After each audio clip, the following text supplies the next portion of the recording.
Em primeiro lugar, eu quero agradecer a presença de todos que vieram dos painelistas, né, para isso aqui.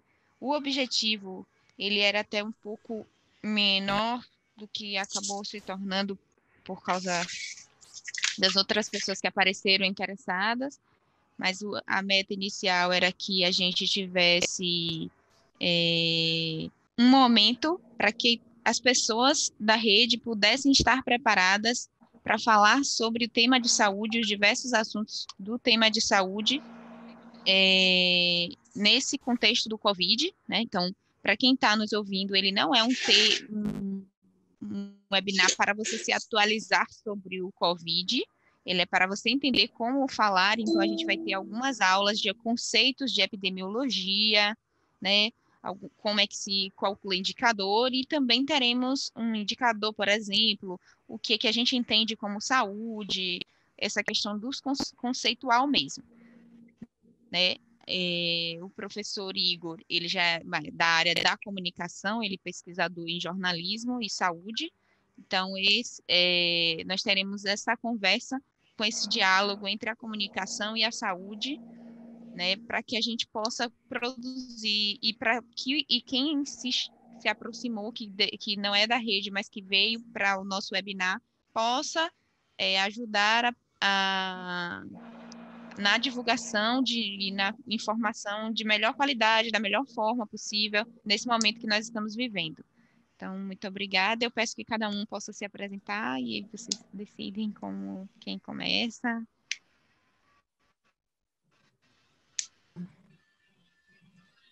Olá, eu começo então, Karen? Eu me apresento e já começo, ou vai fazer uma rodada de apresentações? Começa Tá, e então... só se apresenta uma rodada de apresentações e a gente volta para você, tá bem? Tá bem. Oi, gente, eu sou Daiane Machado, eu sou epidemiologista, pesquisadora do SIDAX, sou também psicóloga de graduação e vou trazer para vocês aqui hoje alguns conceitos de epidemiologia. Foi uma discussão com Karina do que apresentar hoje e a gente acabou pensando em coisas que pudessem ferramentar vocês mesmo para o trabalho de vocês na área de comunicação. Olá, pessoal, eu sou a Júlia Pescarini, eu sou pesquisadora do SIDAX, que faz parte da Fiocruz, e eu também, também vou vir falar um pouquinho para vocês mais sobre a parte de doenças infecciosas, que é o tema que eu fiz o meu doutorado. E obrigada pelo convite, Karina. Olá, boa tarde a todas e todos. O meu nome é Igor Sacramento, eu sou professor do programa de pós-graduação em Comunicação, Informação e Saúde, do ICICT da Fiocruz, e entre um dos projetos de pesquisa que eu coordeno sobre fake news no campo da saúde. E é disso que eu vou falar hoje, no contexto da Covid-19. Então, agora, a gente pode começar por Daiane. Share screen, esse botãozinho verde no seu meio. Uhum. Tá. Pronto. Abriu aí para vocês? Isso, abriu. Uhum. Estou vendo seu trabalho. Vai. Deixa eu ver aqui no fundo. Pronto. Todo mundo está vendo? Posso começar?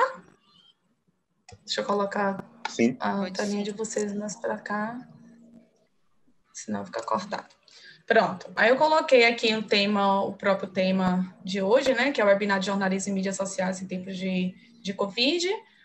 Já me apresentei, eu sou Daiane Machado. E então, nessa discussão, como eu estava falando antes com Kari, a gente pensou no que falar, né? Então, aqui eu vou trazer para vocês conceitos de epidemiologia, medidas em epidemiologia e sempre trazendo um link, ou tentando, pelo menos, com a nossa situação, com o nosso cenário atual, da aplicabilidade tanto do raciocínio epidemiológico quanto das medidas em epidemiologia, que vão fundamentar muitas das pesquisas atuais sobre o Covid-19.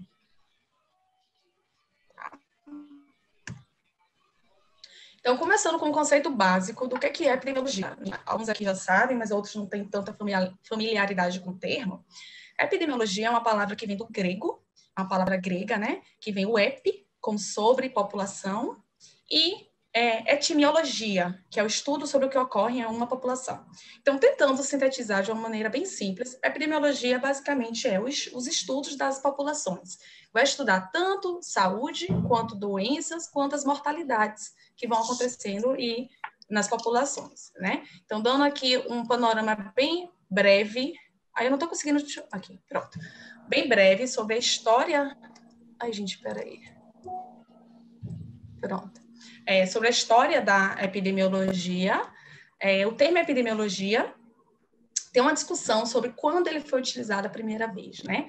Tem alguns que falam que ele já foi utilizado desde as epidemias espanholas, alguns historiadores, que colocam que em 1802, quando Juan Villalba, ele falou a primeira vez sobre epidemiologia, mas ele utilizou apenas no contexto da epidemiologia espanhola. No entanto, a epidemia espanhola, desculpa. No entanto, a epidemiologia, ela vai além. Ela não estuda só as epidemias ou as pandemias, como a gente está vivenciando agora, mas ela estuda várias outras coisas também que eu vou abordar durante a minha apresentação. Após isso, teve na Inglaterra o grupo de médicos da London Epidemiological Society, que volta a abordar também a epidemiologia, utilizando as ideias médico-sociais. Depois desse grupo, teve também um caso bastante famoso, acho que a maioria de vocês já ouviram falar, do John Snow, que foi quando ele começou a estudar os surtos de cólera que aconteceram em Londres. E aí ele utilizou ferramentas epidemiológicas para tentar identificar qual era a causa daquelas mortes, né, por cólera. Ele identificou que pessoas que moravam nas regiões onde tinham uma fonte de água específica, era onde tinham os mais infectados. Então, ele usou geografia para mapear onde é que estavam os doentes e começou a identificar o que é que tinha naquela região. E aí ele identificou que, na verdade, a água estava contaminada por fezes, também contaminadas por cólera.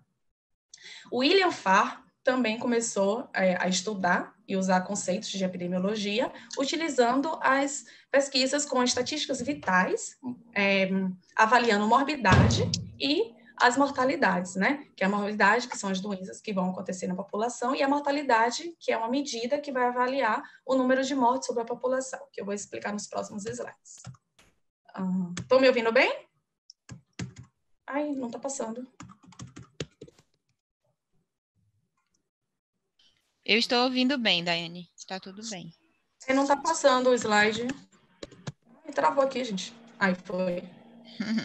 Certo. Então, a epidemiologia, na verdade, ela é uma disciplina que ela bebe muitos conceitos, muitas informações de várias outras áreas. A gente utiliza dados e informações de serviço de saúde, por exemplo, informações clínico-laboratoriais, ciências básicas da saúde, demografia, estatística e diversas outras áreas, como eu incluí aí no final, que ainda mais atualmente a gente usa também coisas da genética e coisas da tecnologia. Não sei se vocês estão acompanhando, mas está sendo um tema bastante quente na área de saúde, a discussão da inclusão da tecnologia para facilitar mesmo os procedimentos médicos, para identificar os pacientes de maior risco, para facilitar até a comunicação entre profissionais de saúde e pacientes, né? Então, a epidemiologia, houve uma mudança no tempo, né? Ela foi avançando. Nas décadas de 80 e 90, ela abordou bastante o avanço da matematização, como a gente usa bastante matemática para calcular os nossos indicadores. Houve o advento da epidemiologia clínica, da epidemiologia social, e seguida foi a globalização da epidemiologia e as novas tendências, que são a epidemiologia molecular, a farmacoepidemiologia, a etnoepidemiologia. Então, em síntese, até agora, vocês puderam observar que a epidemiologia, ela utiliza várias informações de várias outras disciplinas, assim como ela também acaba influenciando várias outras disciplinas, né? Então, mas o porquê que é, de fato, da epidemiologia? O que é o raciocínio epidemiológico? Então, eu gosto bastante dessa figura, porque ela é bem simples e ela, basicamente, sintetiza o que é a epidemiologia. A epidemiologia, ela vai olhar para esse grupo de pessoas e identificar. Por exemplo, no caso do Covid-19, digamos que esse grupo sejam os italianos. Os bonequinhos azuis são os idosos. Os vermelhos são os jovens homens. Os verdinhos são a população mais pobre. Então, a epidemiologia, ela vai tentar identificar como é a distribuição dessas pessoas socioeconomicamente, demograficamente, acesso à saúde, elas moram na região que tem serviço, que não tem serviço. Então, a epidemiologia vai olhar esse grupo e tentar ver o que é que vai aumentar o risco dessa pessoa contrair uma doença, uma infecção, um coronavírus, por exemplo, o Covid-19, por exemplo, ou até de ela vir à morte, né? De ela ser vítima, dela ter uma letalidade e acabar morrendo. Então, para fazer os estudos epidemiológicos, a gente acaba dividindo em 2 grupos, que são o grupo de expostos e o grupo de não expostos. E entre os grupos de expostos, a gente divide entre baixa exposição, média ou alta exposição ao evento, né? Que pode ser uma doença, que pode ser violência, que pode ser vários fenômenos que a gente pode estudar. Então, essa figura eu trouxe porque ela sintetiza bastante qual é a diferença entre um estudo comunitário, um diagnóstico comunitário que a epidemiologia usa, e um diagnóstico clínico. Aqui você vai ver que no diagnóstico clínico, a ideia é curar a doença da pessoa. Já o nosso é melhorar o nível de saúde da comunidade. Ou seja, para que menos pessoas, se as pessoas estão com comunidade mais alta, então menos pessoas teriam uma gravidade mais alta caso infectados por coronavírus, por exemplo, né? Então, o nosso objetivo seria melhorar o nível, enquanto deles, curar a doença. As informações necessárias, no caso de um diagnóstico clínico, seria a história clínica, o exame físico, os exames complementares, enquanto os nossos seriam dados sobre a população, doenças existentes, doenças pré-existentes, né, como está sendo discutido a comorbidade do coronavírus, morte, causas de morte que são mais prevalentes naquela população, e os serviços de saúde, né, tem leito suficiente, tem hospital suficiente, tem enfermeiro, médico, assistente, todo o quadro profissional médico o suficiente naquela localidade? Será que alguém que nasceu em São Paulo, ela teria maior acesso a serviço do que alguém que nasceu numa cidade do interior do Nordeste? Então, essa gama de fatores a gente considera quando está realizando um estudo epidemiológico, né? Então, um exemplo de alguma das medidas que a gente utiliza, por exemplo, são os valores absolutos. Nesse exemplo aí, você pode observar a cidade A, que tem 200 casos de varicela. A cidade B tem 600 casos de varicela. E daí eu te pergunto, em qual cidade há maior risco de alguém contrair a varicela? Você possivelmente está pensando que a cidade B, 600 casos, já que tem 3 vezes mais casos do que a cidade A. No entanto, apenas com o valor absoluto, ou seja, o número total de casos, não dá para a gente responder essa pergunta. A gente precisaria de mais informações para calcular uma outra medida. Essa medida foi a de valor absoluto. Esse gráfico que vocês já devem ter visto aí na mídia, ele expõe um valor absoluto, ou seja, o número de casos de Covid-19 em 3 países. Aqui tem a Coreia do Sul, a Itália e a China. E aí a gente observa um crescimento maior na Coreia do Sul. Esse dado está informando apenas o número de casos, mas não informa se aqui na Coreia do Sul o risco é maior do que na Itália, por exemplo. No entanto, não é que essa informação ela não seja importante, ela só não responde à pergunta se o risco é maior. Ela é importante por quê? Porque os governos, os órgãos administrativos, o pessoal que está na parte de gestão de recursos, eles precisam desses dados, eles precisam saber quantos são os casos, para saber quantas pessoas serão necessárias para atender essa população, quantos hospitais, quantos leitos, quantos de medicamentos será necessário, quantos de luvas, de máscara, etc, etc. Então, essa medida, que é a medida absoluta do número de casos, ela é importante na epidemiologia para sustentar as decisões do governo sobre recursos, para poder fazer a administração do recurso. No entanto, ela não responde se o risco é maior ou não. Já uma outra medida são os valores relativos. Então, voltando ao exemplo anterior, se na cidade A, que tem 200 casos, ela tem, na verdade, uma população de 10 mil, e na cidade B, que tinha 600 casos, mas a população é de 40 mil habitantes, quando você faz a matemática, divide um pelo outro, na cidade A, na verdade, o cálculo seria de 200 por 10 mil, daria 0,02, enquanto na cidade B, 0,015. Então, eu te pergunto agora, em qual cidade há maior risco de alguém contrair a varicela? Então, aí agora você já vê que na cidade A está maior. Isso foi calculado utilizando essa medida, que foi utilizada a medida de morbidade, que é basicamente o mesmo cálculo da medida de mortalidade, onde você pega o número de casos, que pode ser óbito ou doença, morbidade, óbito, mortalidade, que é esse caso aqui que está na sua tela agora, dividido pela população, e você multiplica para poder dispor de um número inteiro. Você multiplica por um fator, que pode ser na casa de 10 mil, de 100 mil, de 100 ou de 1000, dependendo do caso. Por exemplo, no caso de suicídio, que é um evento relativamente raro no Brasil, a gente multiplica por 100 mil, para se tornar, por exemplo, de 6 a cada 100 mil habitantes. Então, quando você vê uma notícia, um artigo que fala taxa de mortalidade, e aí você vê esse 100 do lado, ele quer dizer 100 mil do lado, ele quer dizer que, se for 5, quer dizer que é 5 casos a cada 100 mil. Se tiver 10 mil, quer dizer que são 5 casos a cada 10 mil pessoas. Lembrando que tem que ser sempre no mesmo, esse cálculo tem que sempre ser feito no mesmo período e na mesma região. Se você está estudando na Bahia, você vai estudar a mortalidade da Bahia, os casos de óbito, dividido pela população da Bahia em 2019, por exemplo. Então, todo mundo que morreu na Bahia em 2019 dividido pela população total da Bahia em 2019. Então, tem que considerar esse conceito de que é num lugar específico, num período específico.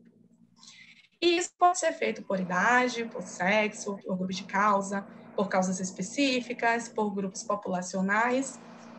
E aí eu trago um exemplo de um gráfico. Nesse gráfico, você pode ver, você olha sempre, ó, eixo X, que é esse aqui, você vê pessoas de menos de 1 ano, pessoas de 1 a 4, 5 a 19, 20 a 49. Então, ele usa uma escala aqui, ó, nessa base, que é o eixo X. E aí, ele vem aqui no eixo Y e coloca o percentual. Você tem que usar sempre a escala do Y para realmente ver a diferença e a mudança no tempo, tá? Nesse caso aqui, não é a mudança no tempo, ela é mostrada pelas linhas. Por exemplo, essa linha vermelha é de 1980, essa linha amarela é de 1991, e essa linha verde se refere a 2007. Então, se você observar aqui, a mortalidade de menores de 1 ano em 1980 estava aqui, ó, próximo do 30. E ela caiu para 6,4 nesse período aqui. Vocês estão vendo isso? Enquanto que a mortalidade entre idosos aconteceu o contrário. Olha só, em 1980, que a linha vermelha era de 40 e foi subindo.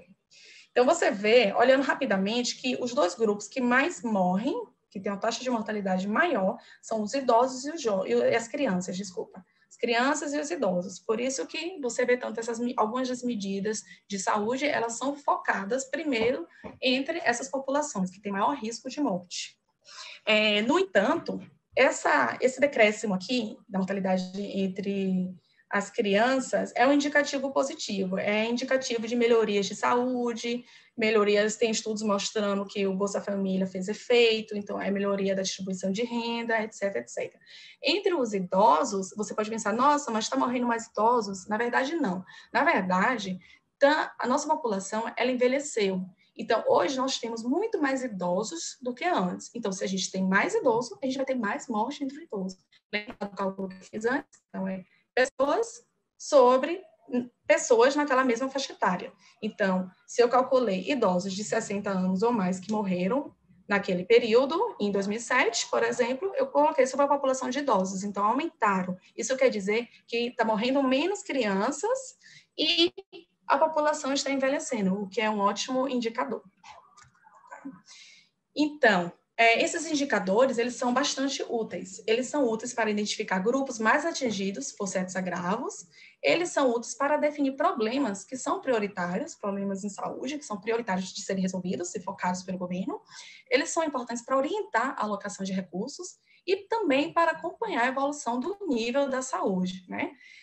No entanto, eu chamo a atenção para vocês que estão aí na ponta, comunicando, dando as notícias, eu até aproveito para parabenizar, porque o papel de vocês realmente, nesse momento, é de extrema importância, para a sociedade, para comunicar, para que as pessoas tenham acesso às medidas de saúde e que acabem atendendo às medidas do governo, né, de isolamento social, por exemplo, enfim.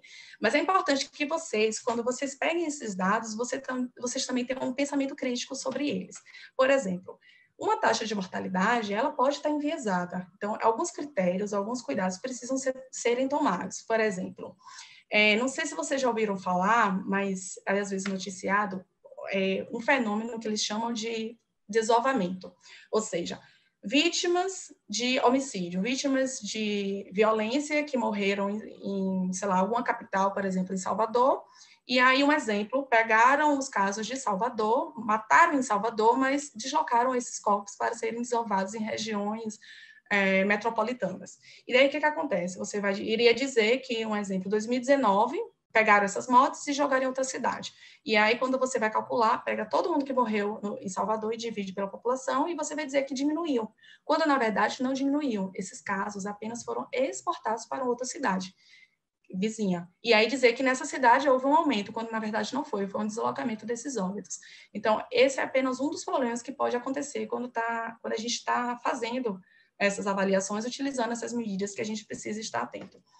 E aí aqui eu trago um exemplo de um estudo meu que eu publiquei em 2015, que foi sobre o impacto da desigualdade de renda sobre as taxas de suicídio no Brasil.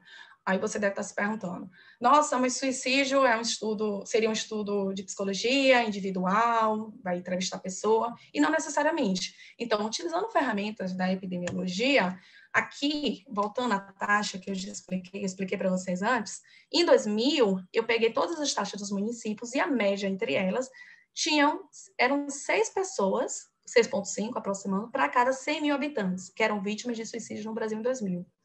Em 2011, subiu para 7,7, ou seja, isso quer dizer que a cada 100 mil habitantes, 7,7 pessoas foram vítimas de suicídio naquele ano, então houve um aumento. Tá. Aqui ainda do mesmo artigo, mostrando para vocês como a epidemiologia usa coisas também, ferramentas de outras áreas. Aqui, por exemplo, a cartografia, a geografia, né? Onde aqui você observa que nos municípios onde teve uma redução na desigualdade de renda no período avaliado, foram também os municípios onde houve uma redução nas taxas de suicídio, enquanto houve um aumento em outras regiões onde a desigualdade de renda não aconteceu. Não reduziu, desculpa. A redução da desigualdade de renda não aconteceu. Aqui é um gráfico que, se vocês observarem, quando vocês pegarem um gráfico desse, que tenha aqui o ano, ele é um gráfico que vai mostrar a mudança no período, no tempo. Aí você olha aqui a base, ele é um gráfico que vai no eixo X, que vai de 2000 até 2007. E aqui a taxa pela medida de 100 mil habitantes. Então, aqui são algumas mortalidades, por exemplo, por mama, câncer de mama, são algumas neoplasias malignas, colo de útero, brônquios e pulmões e estômago, tá? Então, ele vai observar o que aconteceu com essa taxa ao longo do tempo. Aqui, olhando rapidamente, você já vê que houve um aumento na taxa de mortalidade por neoplasia, por câncer, que é o câncer de mama, né? Esse aqui é bem interessante e é bem tradicional, vocês já devem ter visto alguma vez. Ele mostra a distribuição etária da população. Nesse caso aqui, a população é a população brasileira.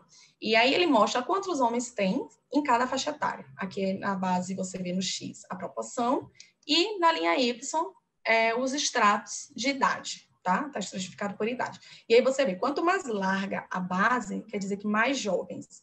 Quanto mais fina em cima, menos idosos, né? Quanto mais você encontrar idades aqui, mais idosos eles seriam, né?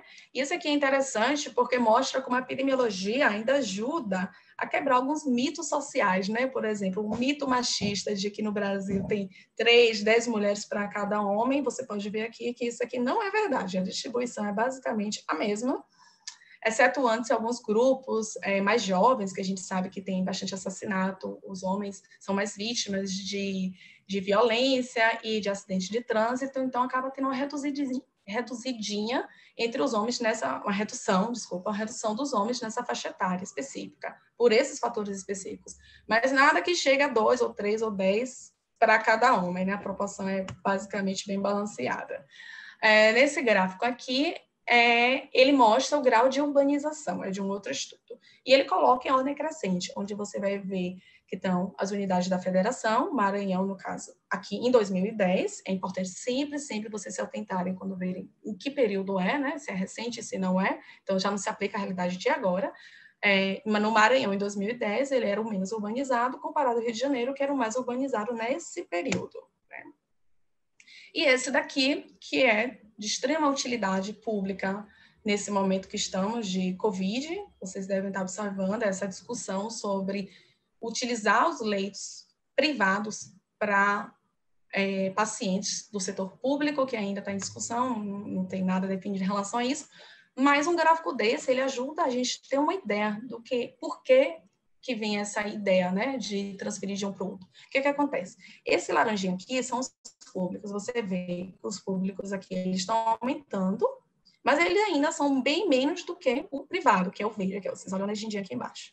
Aí você vê aqui nesse período de 99 para 2009, houve um aumento do público e uma redução do privado. Esse aqui é o total, dos dois juntos. No entanto, você vê que ainda é mais entre os privados de leitos para internação, né, do que entre o público. Então, em síntese, isso quer dizer que a gente tem muito mais oferta privada do que pública, né? E daí entra essa discussão, o que é que vai ser feito nesses tempos de coronavírus. Então, é isso que eu tinha para trazer para vocês hoje. A ideia era mostrar o que é epidemiologia, os conceitos básicos, como é que é o raciocínio epidemiológico, sempre nessa ideia de grupo, de população, de pessoas, o que acomete essas pessoas, as principais medidas básicas de epidemiologia e as ferramentas e exemplos de gráficos para quando vocês estiverem aí olhando os gráficos, vocês poderem identificar e sempre mantendo um olhar crítico, checando a fonte, vendo de onde se é um artigo que foi revisado, se é uma revista de cunho científico, antes de comunicar, né, que de fake news a gente já está bem cheio por aí, né? Obrigada, gente.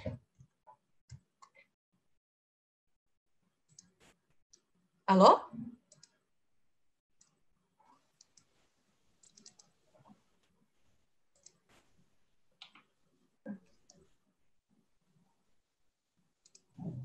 Não estou ouvindo ninguém.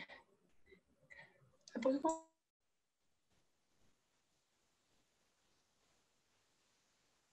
Tá me ouvindo? Ah, desculpe. Obrigada pela apresentação, pelo tempo disponibilizado. Eu gostaria de saber se entre as pessoas que estão presentes, se alguém gostaria de enviar alguma pergunta, ou se vocês acham que a gente pode fazer já a sessão de perguntas agora ou deixar para o final, o que vocês acham? Eu acho que seria melhor para o final, para dar tempo de quem vai precisar sair assistir as 3, né? Não, Karen? Tá.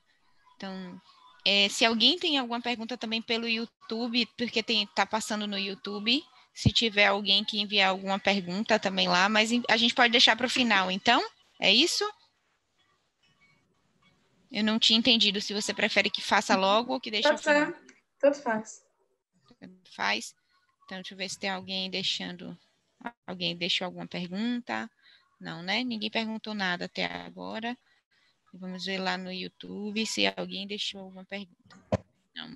Não, nenhuma pergunta até agora. Então, vamos à apresentação de Júlia e a gente deixa do professor Igor, porque já é um outro tema para depois. O que vocês acham? Júlia? Olá, pessoal, tudo bem? Eu vou começar, vou colocar meus slides, perdão, estava no mudo.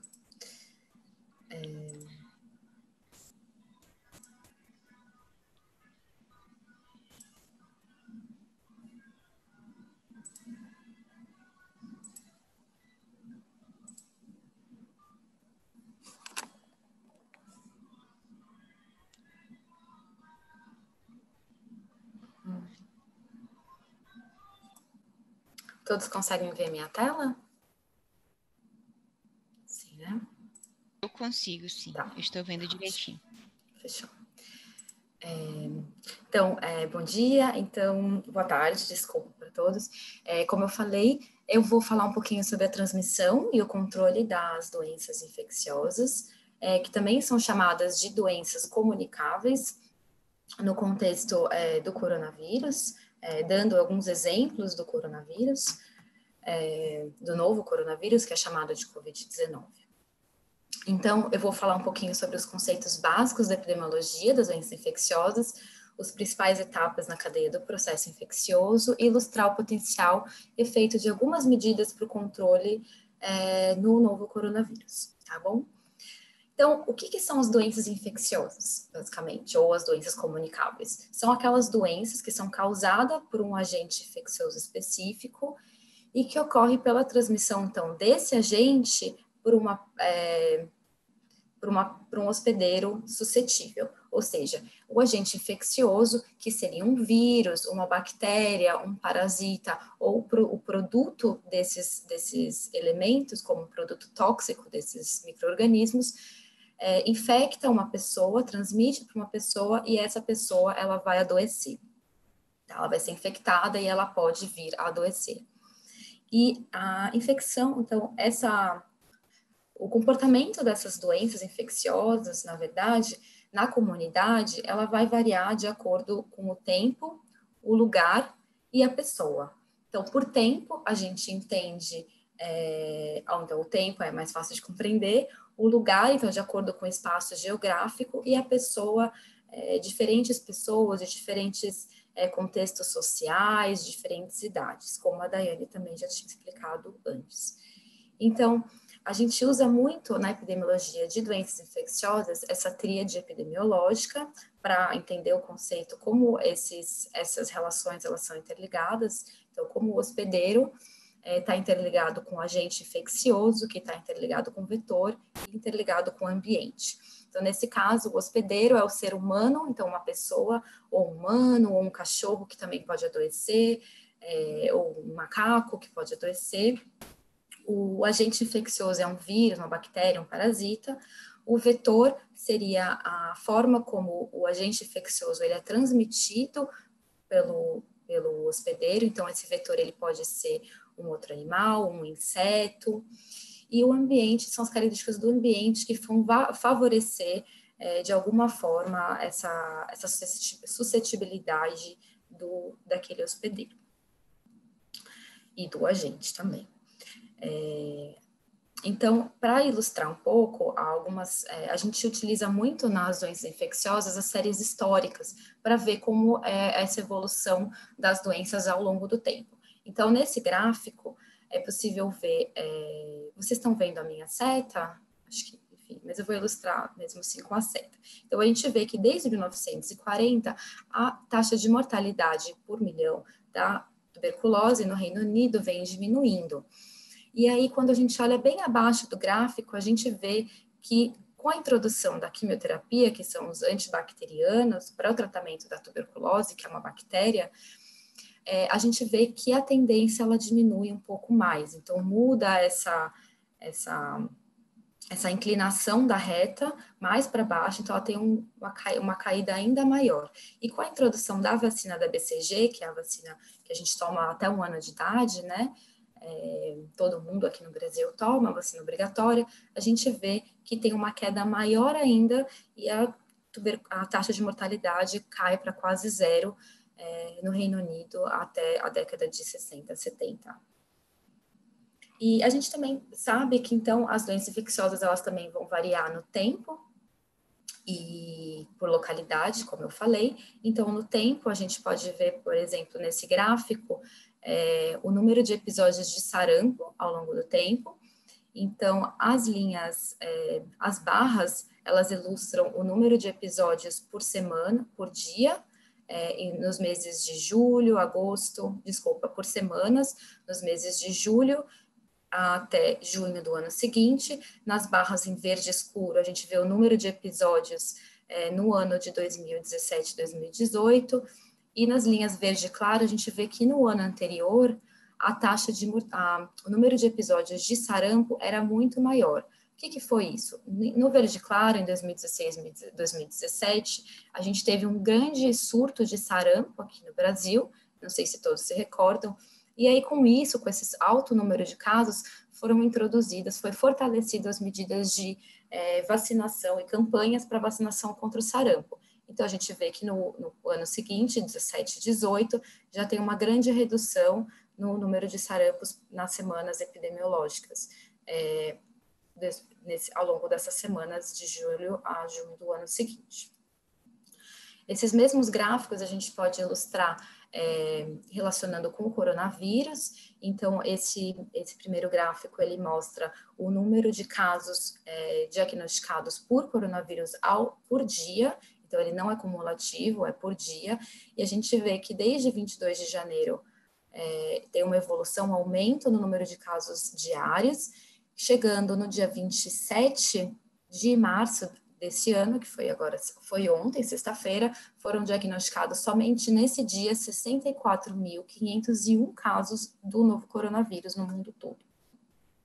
O próximo gráfico, são as mesmas informações, só que ele usa o número cumulativo de casos. Então, desde o dia 22 de janeiro, a gente vê que os casos em azul, eles vão se acumulando, e ao final do período, no dia 25 de março, são diagnosticados 596, já tinham sido diagnosticados em todo o período, 596.366 casos.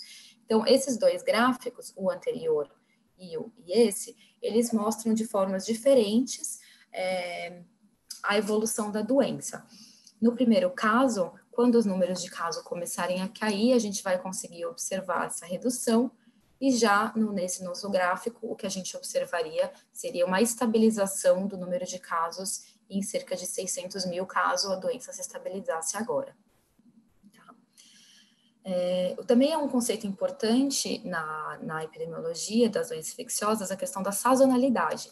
Então, esse gráfico, ele mostra que o número de internações pela gripe, pela influenza, ele tem uma sazonalidade, ou seja, ele se repete ao longo do tempo.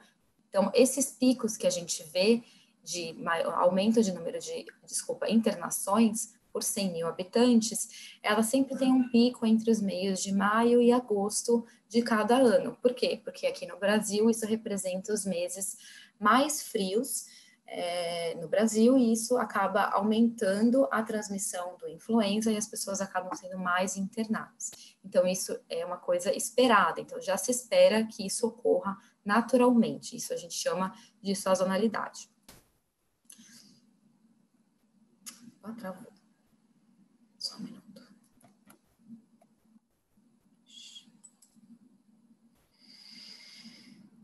Só um minuto que travou a apresentação.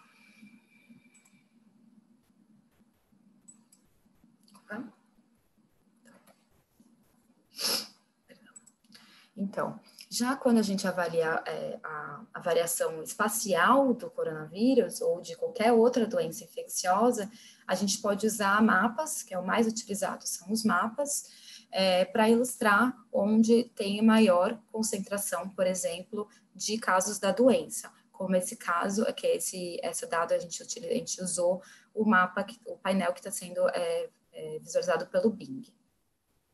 Já nesse a gente vê no Brasil, no painel do SIDAX, o mapa do Brasil em cores mais escuras o maior número de casos. E nesse mapa a gente vê que São Paulo ele conta com o maior número de casos da doença no Brasil até agora. Esses dados são de hoje. Então, mas e como que assim, então, a transmissão das doenças infecciosas ela ocorre? Por que pessoas têm mais ou menos doença? Então, primeiro eu vou falar da transmissão. Então, a transmissão, ela pode ocorrer de forma direta ou indireta. A forma direta, que é a forma onde a maior parte das doenças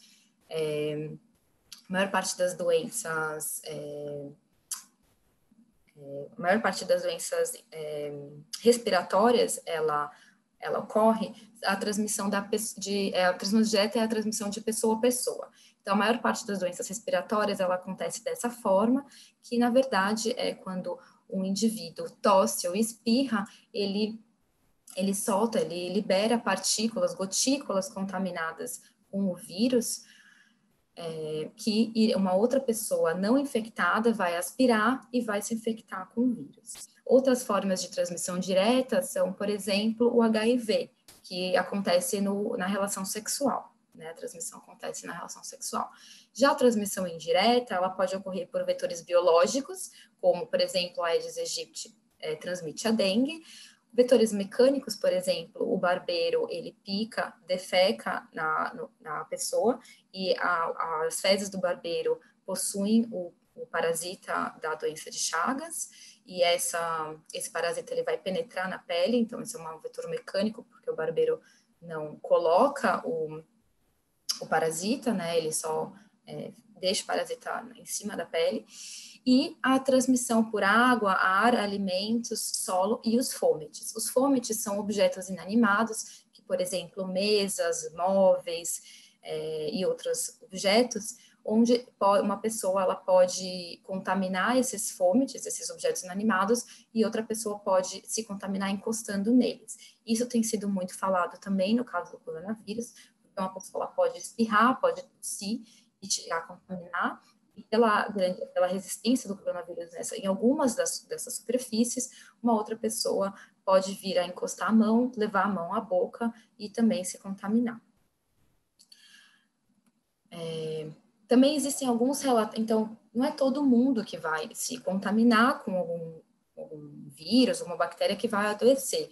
Esse adoecimento, ele também depende de outros fatores, como a suscetibilidade, a resistência à imunidade da pessoa, ou do outro animal, por exemplo, no caso do humano, né, na pessoa, e essa imunidade, ela pode ser basicamente de duas formas. A imunidade ativa, que é aquela gerada por outras infecções, por exemplo, a gripe, a gente vai pegando gripe todos os anos, então, de certa forma, a gente cria anticorpos para as infecções, e a imunidade passiva, que é a vacinação, que todos conhecem.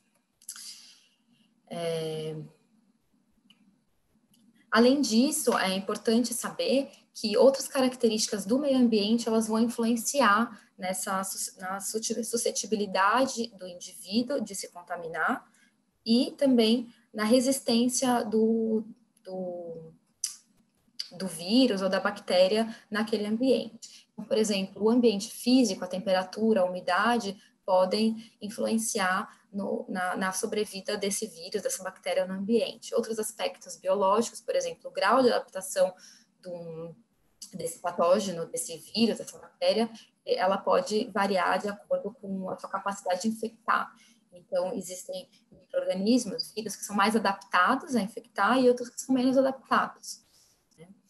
E também tem as relações do ambiente social. Então, a aglomeração pode facilitar a transmissão, a deficiência de saneamento básico, por exemplo, pode aumentar a transmissão de certas doenças veiculadas pela água ou pelo esgoto. A má nutrição pode fazer com que a pessoa ela fique mais frágil e seja mais suscetível a ter alguns tipos de doenças.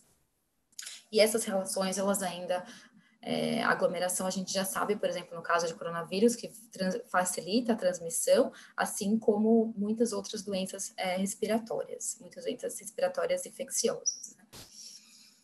Então, basicamente, o que a gente tem olhando para uma linha do tempo da infecção de uma pessoa, a gente sabe que essa primeira fase, essa fase suscetível, no lado esquerdo da tela, seria o período onde a pessoa, o indivíduo, ele está suscetível à infecção. Então, ele nunca foi exposto àquele vírus, por exemplo, e ele pode ser exposto. Então, esse período a gente chama de período de exposição. A partir do momento que ele é exposto, ele vai ter um período de incubação, é o período entre essa exposição e o início dos sintomas. Essa fase geralmente é subclínica, você não tem ainda sintomas. Após essa fase, quando iniciam sintomas, os sintomas eles podem ser mais ou menos graves, e em seguida vem a fase de recuperação, recuperação ou morte. Então a pessoa pode se curar, ou ela pode, infelizmente, vir a óbito, né, vir a falecer, se ela não tiver condições de enfrentar esse esse micro-organismo, esse vírus ou bactéria ou parasita. E aí, o período infeccioso, que é importante a gente saber, é que o período infeccioso é o período onde essa pessoa que se infectou, ela pode transmitir para outras pessoas. Esse período infeccioso, ele varia muito de doença para doença. E no caso do coronavírus, algumas evidências sugerem que a pessoa, ela pode transmitir desde o momento da exposição, então mesmo durante o período de incubação, que a pessoa não tem sintomas, ela pode transmitir a doença, e ela também pode, inclusive, vir a transmitir a doença mesmo após a sua morte. E por isso são poucas evidências, mas existem uma preocupação agora na Itália, por exemplo, em as pessoas que, infelizmente, vieram a falecer não poder encontrar seus familiares, exatamente pelo medo das autoridades italianas de que essa pessoa que deu a óbito possa transmitir a doença para os familiares. Por isso que eles estão cremando, né, os corpos. E, finalmente, uma outra questão que eu queria falar é que, enfim, a partir do momento que essas pessoas são infectadas, somente uma parte pequena dos casos, ela vai realmente desenvolver os sintomas. É claro que isso depende muito de doença para doença, tem doenças que são mais severas e que mais pessoas infectadas apresentam sintomas e outras menos. Mas, basicamente, em geral, uma quantidade menor dos que os infectados vão apresentar doença, uma quantidade menor ainda vão ser acometidas com casos graves da doença e uma quantidade menor ainda vai vir a falecer. E esse triângulo, ele é chamado de iceberg, é um conceito de iceberg, já que quando a gente caminha esse triângulo para cima, uma quantidade menor que vai casos graves e óbito, e uma grande parte da população, que são as populações suscetíveis, que está em azul. E quais os tipos de intervenção, então, que a gente pode implementar para reduzir essas doenças? O que a gente pode fazer, né? Então, o que a gente está vendo agora no Brasil, olha, eu não vou entrar muito em detalhes, né, nas medidas, eu vou só falar brevemente sobre algumas coisas. Então, no Brasil, o que a gente está vendo é um aumento no número de casos. Então, hoje a gente tinha uma predição, de acordo com o painel da Rede Covida, de 3.400, então, a gente tem um número de 3.474 casos registrados até ontem, e, de acordo com a nossa predição, em 3 de abril, é plausível que hajam 14.426 casos da doença, caso essa velocidade de infecção, né, se mantenha constante. Então, caso as medidas não seja implementado ou fortalecida nenhuma medida das que atualmente já estão em vigor. Então, dessa forma, o que a gente precisa pensar é implementar e fortalecer medidas para evitar e reduzir a transmissão. Um artigo que saiu ontem ou anteontem, na mídia, eu convido todos a ler, é um artigo muito interessante, tem em português e em inglês, tem nas 2 línguas, ele foi traduzido pela revista Medium, é que, fazendo projeções matemáticas, eles viram fizeram uma comparação do que vai acontecer nos Estados Unidos com o coronavírus se nada for feito e se algumas medidas forem implementadas para a redução da transmissão. Então, esse primeiro gráfico, a gente pode ver que em rosa são o número de infectados nos próximos 18 meses, né? Então, a gente vê um pico de infectados por coronavírus em rosa, chegando a 25 milhões de infectados nos Estados Unidos, e levando a um total de 10 milhões, de mortes ao longo do tempo. Mas alguém pode perguntar, mas por que tantas mortes, né? Tem se falado que a mortalidade do coronavírus ela é em torno de 4%, ou então com algumas variações. Por que a gente está esperando tantas mortes, né? Vai ter muito mais do que 25%. Mas o que eles mostram nesse artigo é o seguinte, vou tentar explicar para vocês, pelo que eu entendi. Basicamente assim, Como eu expliquei antes, uma grande parcela das pessoas, elas vão ser infectadas por uma doença infecciosa, no caso do coronavírus. Uma parcela menor vai ter um caso mais grave e ser hospitalizado, que equivale a essa curva de pacientes hospitalizados em azul mais claro, e uma parcela ainda menor, de cerca de 25% das hospitalizações, elas vão requerer o uso de UTI, ou seja, de unidade intensiva de tratamento. Por quê? Porque vão ser casos muito graves. Só que, ao passo que anda a infecção nos Estados Unidos e em vários outros países do mundo, o número de leitos disponíveis de UTI, que equivale nessa linha em vermelho, aqui embaixo, o número de UTIs necessárias para hospitalizar todos esses pacientes com casos muito graves de coronavírus, ele vai exceder muito a capacidade do sistema de saúde americano. E dessa forma, estima-se que muitos pacientes que vão precisar de UTI e são infectados com coronavírus não vão ter acesso a essa UTI adequada, e dessa forma uma quantidade maior de pessoas do que esperado vai falecer, vai vir a óbito. E isso é muito sério, porque além desses pacientes infectados com coronavírus, outras pessoas que se infectaram, que estão com outras doenças, ou que vão vir a ter um ataque cardíaco, ou que podem precisar de UTI por outros motivos, elas também não vão ter esse acesso à UTI, porque as UTIs vão estar sem capacidade. E dessa forma, o número de mortes vai ser muito maior. Por isso, aqueles 10 milhões. E dessa forma, ele sugere algumas medidas de intervenção. Então, a linha em preto ilustra, se a gente não for fazer nada, o número de UTIs ocupadas para cada 100 mil pessoas. Em verde, o número de UTIs que vão ser utilizadas se a gente fechar escolas e universidades. Em laranja, se a gente isolar os casos confirmados. Esse outro laranja, claro, se a gente isolar os casos e fazer quarentena dos contatos no domicílio. Em azul, se a gente isolar os casos, fazer quarentena em casa e também fazer as medidas de distanciamento social. Nesse último cenário, em azul, a gente reduziria e muito o número de UTIs ocupadas ao longo do tempo. Isso vai fazer menos pressão sobre o sistema de saúde e, dessa forma, muito menos gente vai morrer. Então, dessa forma, ele mostra que essas medidas elas seriam muito úteis e muito importantes para a redução do número de óbitos. E por último, eu queria só mostrar, então, ilustrar o que o isolamento ele faz na realidade. Então, imagine que aqui essa pessoa infectada em roxo e ela vai transmitindo a doença, e uma pessoa, a cada pontinho, vai transmitindo para outras 2 ou 3 pessoas. E no final do tempo, nessa figura de cima, a gente tem muitas pessoas infectadas, uma grande parte vai acabar tendo caso grave. Nessa outra, algumas dessas pessoas que vão ficar em casa e vão se isolar, elas vão interromper a cadeia de transmissão da doença. E dessa forma, no final do tempo, muito menos pessoas vão ficar em casa, vão adoecer, e muito menos pessoas ainda vão ter casos graves e vão usar UTI. Dessa forma, a gente vai fazer muito menos pressão sobre os sistemas de saúde.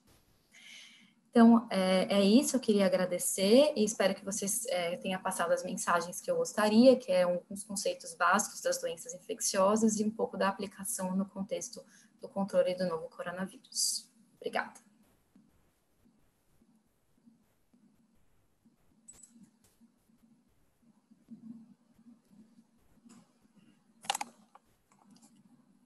Estão me ouvindo? Tá. Estão me ouvindo? Uhum. Muito obrigada, Júlia. A gente já tem até uma pergunta aqui, pode deixar ela para o final, tá? Uhum. Para você especificamente. Acho que é importante que a gente fique claro para as pessoas que estão assistindo a gente da saúde, que elas consigam entender como que se chegam a esses números, né? Então, por exemplo, na apresentação Daiane, foi uma coisa muito interessante e que a gente vive aqui na nossa realidade, que é, por exemplo, atribuir a cidades da região metropolitana uma grande taxa de homicídio, quando, na verdade, isso é reconhecido, inclusive, não apenas por estudiosos, mas até os moradores sabem que as cidades são utilizadas como espaço de desova, então a gente acaba incorrendo em que essas taxas não estão bem calculadas, porque não consideram isso. A gente e até depois a gente pensar se existe um outro jeito, se existiria outra forma, como resolver essa questão. Com relação à questão do próprio Covid, se tem visto muito destaque para um distanciamento que a Bahia teria em relação à curva, né? Mas o que a gente pode ver é que, na verdade, a gente ainda está muito numa fase inicial, então talvez ainda seja cedo para se falar que estamos, de fato, distantes daquilo que os modelos matemáticos estão prevendo. No campo da comunicação, a maioria dos jornalistas, eles não têm um treinamento para um determinado tema, o treinamento acontece no dia a dia, na aprendizagem, né, no que vai conforme o jornalista vai cobrindo, ele vai aprendendo, né? A gente tem mais outra pergunta aqui também, que podemos deixar para o final. Aí eu gostaria de saber se a gente faz esse bloco de perguntas para depois, porque são mais conceituais mesmo. Eu acho que poderia ser interessante a gente já fazer essas perguntas agora. E aí depois a gente vai para o tema do professor Igor, da fake news e tudo mais. Tudo bem, professor Igor? Por mim, sim.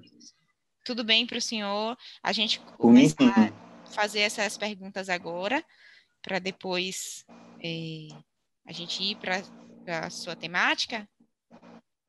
Por mim, sim, tudo bem. Tá.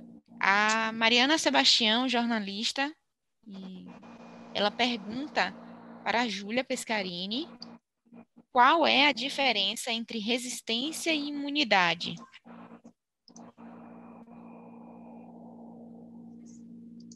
Júlia? Desculpa. Então, a resistência, ela é mais relativa à capacidade de resposta porque, assim, a imunidade, ela é relativa como chama? Ao fato de você já ter sido exposto anteriormente a um determinado micro-organismo, agente. Então, isso é a imunidade. Então, eu sou imune a uma doença porque eu já fui infectada por ela anteriormente, ou porque eu tomei uma vacina. Agora, eu também posso ter a resistência de, por exemplo, todos nós temos um sistema de resposta, né, natural, que pode dar conta de matar o hospedeiro, que pode dar conta de matar sem ser pela resposta imune, como chama? Adquirida, né? Seria mais uma resposta inata, uma resposta adquirida. Bom, a gente divide assim, mas como se fosse a resistência seria uma resposta imune inata, que é a resposta das nossas células brancas, né, que vão lá e vão matar, e já a resposta imune adquirida seria o que eu chamei de imunidade por um micro-organismo anterior, no caso. Você poderia falar sobre a vacina, Ju? Como é que funciona a vacina nesse mecanismo? Então, a vacina, nesse mecanismo, ela funciona assim, existem vários tipos de vacina. Então, existem as vacinas que são com micro-organismos modificados. Então, eu, por exemplo, tenho uma vacina que ela expõe algumas partes da bactéria ou do vírus. Então, você coloca essas partes, sinal de vírus mortos, por exemplo. Alguém pode tirar o som? Não, o som. Então, a vacina de vírus morto, por exemplo, ela pega o vírus, ele mata o vírus, quebra ele em vários pedacinhos e insere dentro do seu corpo. Aí, nisso, que você tem esse micro-organismo, seu corpo ele vai olhar para aqueles pedacinhos e vai falar, isso aqui é estranho. Então, vai montar um sistema imune para se defender sobre cada um daqueles pedacinhos. Então, ele vai conseguir dar uma resposta mais rápida a próxima vez que ele vê o vírus dentro do seu organismo.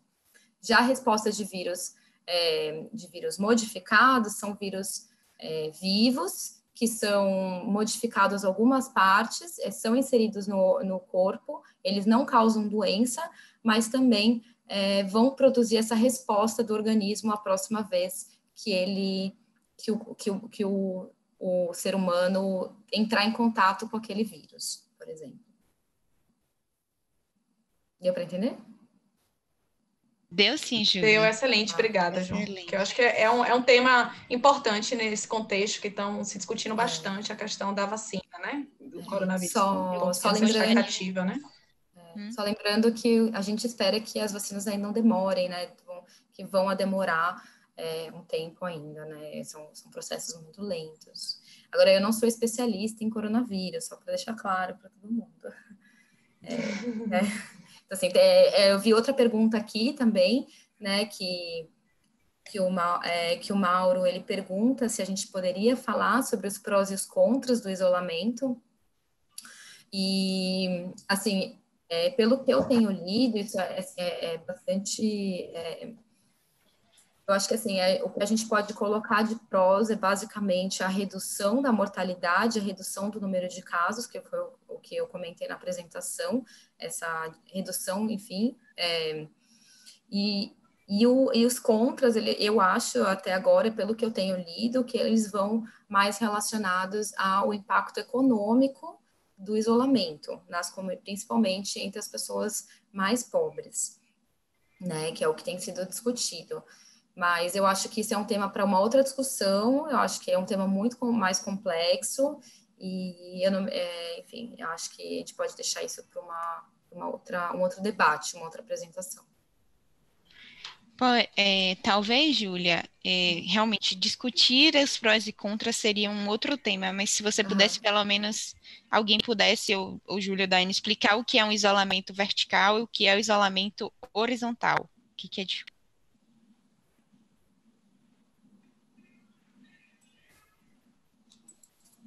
Ouviram? Ouvi. Então, Kari, o que as pessoas chamam, na verdade, primeiro, uma coisa é a diferença entre isolamento e a diferença entre distanciamento social, é o que as pessoas estão mais falando, né? Então, o isolamento, na verdade, é o isolamento completo. Então, é a pessoa, ela ficar totalmente desconectada de outras pessoas. Então, você pega uma pessoa doente, você deixa ela num lugar onde ela não vai ter nenhum contato com outras pessoas. Já o distanciamento social, ele é um pouco, que seria o isolamento... Eu desconheço o termo isolamento vertical e horizontal, desculpa, mas eu acho que a diferença mais é entre isolamento e distanciamento, tá? E o distanciamento, ele já vai ser evitar diminuir o número de contatos que a pessoa tem.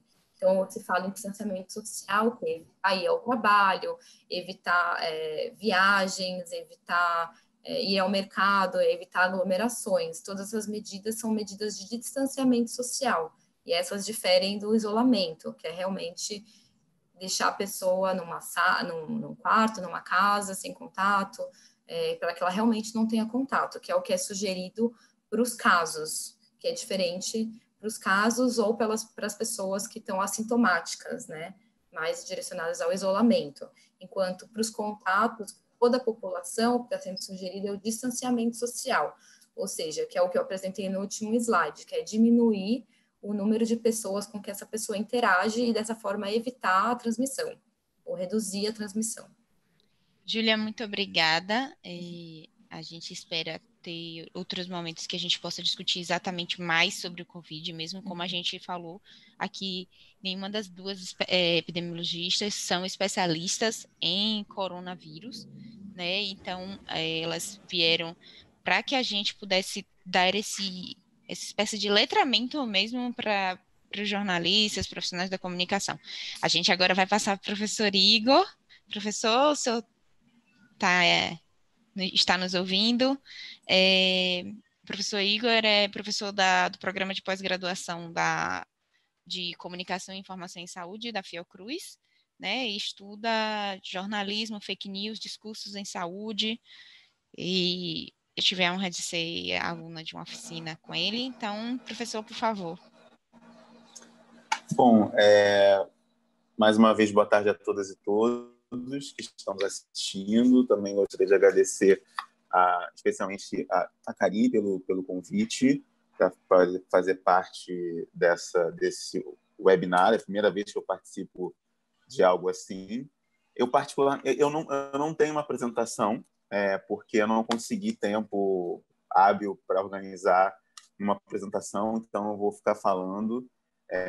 E vai ser isso, assim, e aí eu espero também que a gente possa conversar e algumas questões. Eu não preparei nada.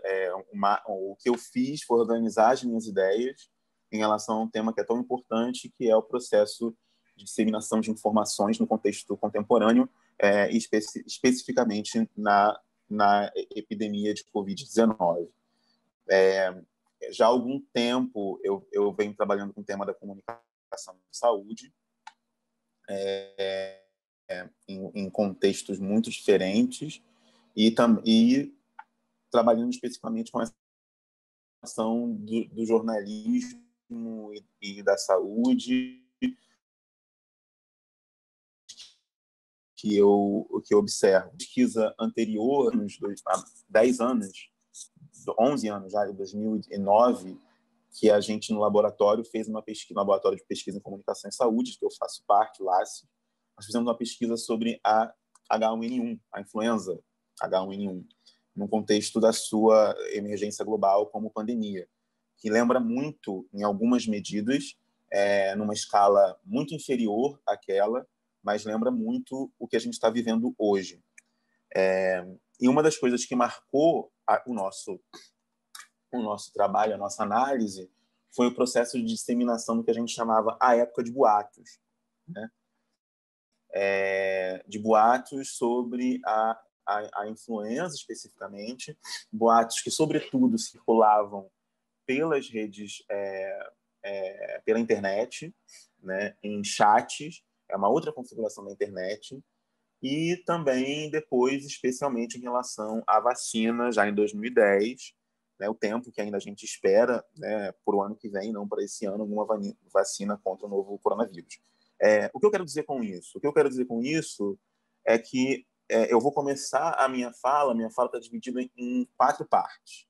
Na primeira parte, eu vou retomar a ideia, uma noção muito importante de um autor que escreveu um texto, Umberto Eco, falecido há alguns anos, recentemente, de guerrilha semiológica. Então, vou falar rapidamente um pouco disso para caracterizar o contexto que nós estamos vivendo. Depois, eu vou falar de uma mudança, né, de 2 regimes de comunicação, de informação em saúde, especificamente, né? Um regime de comunicação baseado na comunicação de massa, um regime de informação baseado na comunicação de massa e um regime de informação baseado na comunicação digital em rede, né? E depois, ao final, pensar algumas estratégias de comunicação possíveis nesse contexto, especialmente no Brasil, tá? Então, eu vou dividir a minha fala nessas 4 fases. Embora eu não tenha feito uma apresentação em PowerPoint, eu escrevi um texto para organizar minhas ideias. Eu não vou ler, mas eu volto e meia olhar aqui para baixo para poder me amparar e não me perder. A noção de guerrilha semiológica do Umberto Eco foi cunhada justamente para pensar o quanto que o processo de consumo televisivo, né, que o Umberto Eco estava tratando naquele momento, com o processo de consumo televisivo envolve também uma guerrilha em torno do processo de fixação dos sentidos. Por isso, guerrilha semiológica, né? De quem é a responsabilidade de fixar o sentido sobre uma determinada informação, sobre um determinado produto que circula na mídia, né? Segundo Umberto Eco, essa guerrilha seria travada entre 2 campos, né? O campo da produção, que procura produzir um efeito ou propor um efeito de sentido, e o campo da recepção ou do consumo, que vai procurar trabalhar esse conceito e esse sentido a partir de mediações culturais, socioculturais e em outras dimensões. Então, é nesse processo de guerrilha semiológica que Umberto Eco ele vai dizer que, nessa disputa, há um prevalecimento do campo da produção, porque não é possível dar voz ou ter a voz do campo da recepção, ou de todos. Nós temos, pelo campo da produção, um efeito de sentido pretendido, mas não podemos dar a voz a esses receptores, né, esses telespectadores, no caso da abordagem do Humberto Eco. O que acontece contemporaneamente, mais de 40 anos depois, é que nós temos essa voz. E essa voz ela está, sobretudo, nas redes sociais, né? E aí, me atendo ao tema, né, jornalismo e redes sociais, essa voz, essa circulação e essa repercussão, ela se materializa ou as redes sociais se tornam uma arena de disputas pelo sentido, fundamentalmente, em que vários grupos começaram ao longo do final da década passada a tomar espaço para diversas lutas pelo sentido, lutas pela representação. Essas lutas são de caráter político, são de caráter das representações coletivas, étnicas, raciais, de gênero, etc. E, inclusive, no campo da saúde, né? A gente observa uma proliferação de comunidades nas redes sociais, no Facebook especificamente, anti-vacina. A gente observa uma quantidade muito grande de canais no YouTube contrariando medidas oficiais sobre prevenção de diversas doenças. A gente observa uma quantidade de canais no YouTube que dão conta dessa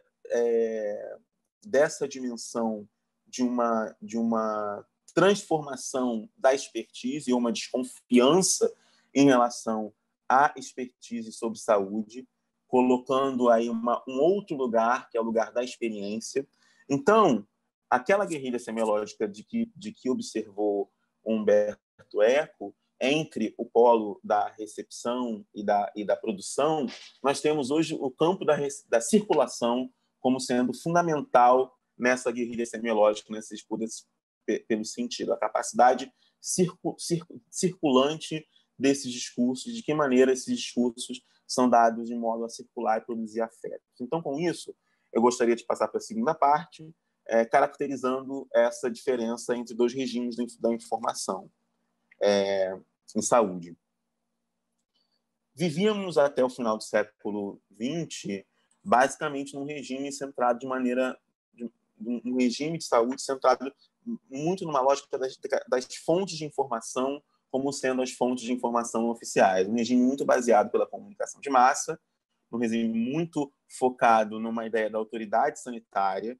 Então, a exploração das fontes médico-científicas como as fontes do conhecimento do saber, e que avalizariam a própria notícia, né, que está sendo dada. Aquela informação, a reportagem, etc., estaria baseada no conhecimento médico-científico. Essa é uma característica da lógica jornalística, especificamente na dimensão da fonte. Então, a gente tinha praticamente o lugar da verdade é o lugar da fonte, né? É o lugar do especialista. Então, a construção desse lugar do especialista, e com isso, obviamente, dentro da rotina jornalística, criou-se aquilo que o Pierre Bourdieu vai chamar de intelectuais midiáticos. Entre os especialistas, aqueles que sabem falar melhor dentro do contexto midiático, seja televisivo, seja impresso, radiofônico, etc. Talvez nem tanto o especialista da área, do campo específico do seu saber, mas aquele que consegue lidar bem com as linguagens e as gramáticas midiáticas. Nesse contexto, que configura, do ponto de vista midiático, prestígio e poder duplamente, tanto para o especialista que está lá, né, e também para o veículo noticioso que está informando e que se vale dessa autoridade para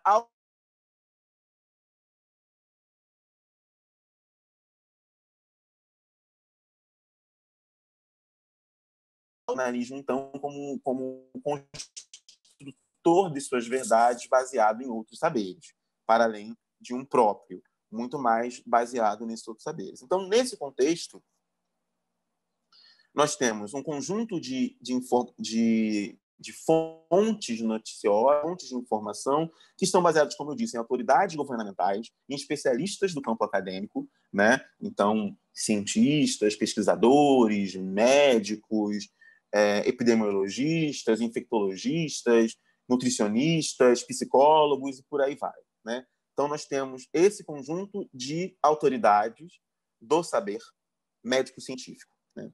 Biomédico. Também temos as organizações, os laboratórios e organizações, políticos, especialmente aqueles políticos que estão afeitos ou inclinados ao campo da saúde, alguns dos deputados, vereadores, senadores que têm como pauta a saúde, ou aqueles que estão em cargos, como ministros da saúde, secretários de saúde, ou presidente do Senado, da Câmara dos Deputados, etc., que tem a ver com temáticas da saúde.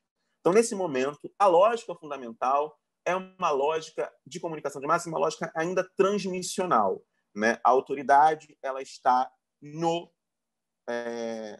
na informação e no uso estrito das fontes. Uma crença de que as fontes elas dão a capacidade de você reconhecer a autoridade daquela notícia. Mas, nesse mesmo contexto, o jornalismo ficou intrigado em uma porção de tensões. A saúde é um campo de tensões e no jornalismo ela também se revelou dessa maneira. A saúde sendo utilizada do ponto de vista político, se a gente lembrar das coberturas jornalísticas sobre epidemias de dengue, por exemplo, é claramente uma questão de um debate político-partidário que também atravessa e constitui a própria cobertura da epidemia. Então, a cobertura de saúde nunca e jamais foi uma cobertura neutra. Eu diria que nenhuma delas é. Ela sempre perpassa um conjunto de interesses sociais, políticos, das instituições envolvidas, organizações envolvidas e etc. Nesse contexto. E também, se a gente for pensar em outras dimensões, o quanto de jornalismo especializado em saúde, se ele existiu nesse regime informativo, e pouco existe no contexto posterior que eu vou tratar, está muito baseado tanto nos contextos de crise, né? Então, sobretudo, contextos de epidemias, contextos epidêmicos ou pandêmicos, ou também contextos de saturação do atendimento à saúde, né? Então, o serviço de saúde. O SUS, comumente caracterizado, no caso do Brasil, pelo jornalismo, pela sua total ineficiência, né? Em geral, então, filas e etc., um caráter denuncista, né, no jornalismo, que é muito comum. Também há uma outra dimensão, que é o jornalismo que eu chamo de descobertas. Então, novas descobertas, o produto tal, o fármaco tal, etc. Eu lembro de várias capas sobre novos fármacos, sobre o Viagra, ou sobre medicamentos, etc. Então, tem esse jornalismo de descobertas em que há uma zona fronteiriça aí entre o jornalismo e a propaganda de medicamentos, né? Isso é muito comum na prática jornalística também, esse jornalismo de descobertas, que muitas das vezes tem ali constituindo o fazer jornalístico a lógica mercadológica, né? Passamos para um novo contexto, a partir especialmente da popularização do uso da internet e das redes sociais, que no Brasil se caracteriza na década passada, se consolida na década passada, na década de 2010, mas a gente pode pensar isso na década anterior, ainda na década de 2000, mas especialmente na década de 2010 se consolida o uso das redes sociais e da internet no Brasil em várias vias, né? Tanto pela ampliação das formas do uso de celulares e smartphones no Brasil, a concorrência que se instalou em relação às operadoras de telefonia. Então, você tem no Brasil, embora ainda de maneira muito desigual, acesso à internet e aos smartphones. Isso produziu, ao longo desse período, então, dessas duas décadas, 2000 e 2010, isso produziu uma nova forma de acesso à informação que está muito baseada nas mídias sociais. Então, a década de 2010 é uma década fundamentalmente marcada por uma lógica concorrencial, né? Uma lógica em que o jornalismo ele passa a sofrer concorrência não só das instâncias jornalísticas, mas também passa a sofrer concorrência de outras instâncias, de outras fontes de informação que estão baseadas nas redes sociais.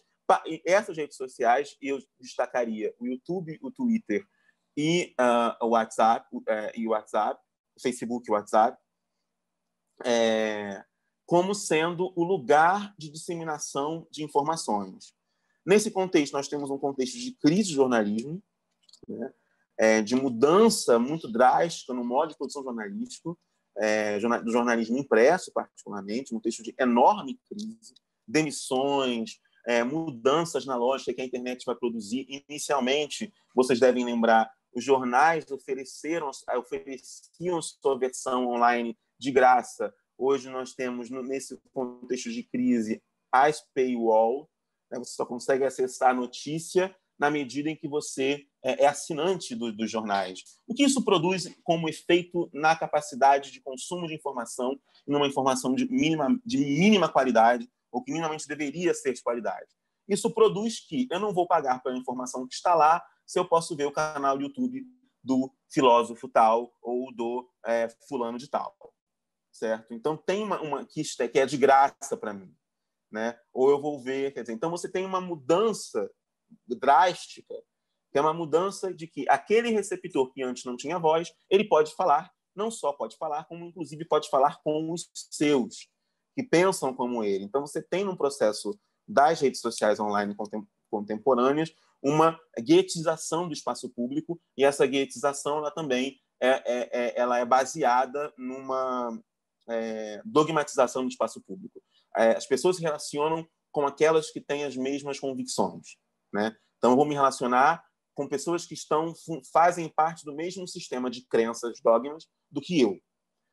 Não é uma busca pela verdade científica, pela verdade como evidência, pela verdade relativa, pela verdade que pode ser quebrada por outro paradigma ou a verdade que pode ser conquistada pelo método científico. Não se trata dessa verdade. Trata-se da verdade do dogma, a verdade da crença e a verdade da convicção, né? Caracteriza muito esse ambiente online. Então, os grupos no WhatsApp, os amigos no Instagram, os blogs, os influenciadores no Instagram ou no Twitter. Quer dizer, isso produz uma nova forma de acesso à informação, que é da lógica da cultura do compartilhamento, né? Que vai estabelecer uma nova forma de relação com a verdade. Não importa aquilo que é verdadeiro, importa aquilo que eu acho que é, o que é verdadeiro para mim. Isso muda muito na própria... E talvez, no caso do Covid-19, isso fique muito evidente, né, em duas hashtags. Talvez isso caiba um estudo, e eu vou tentar fazer aqui minimamente um ensaio, entre o Fica em Casa e o Brasil Não Pode Parar, né?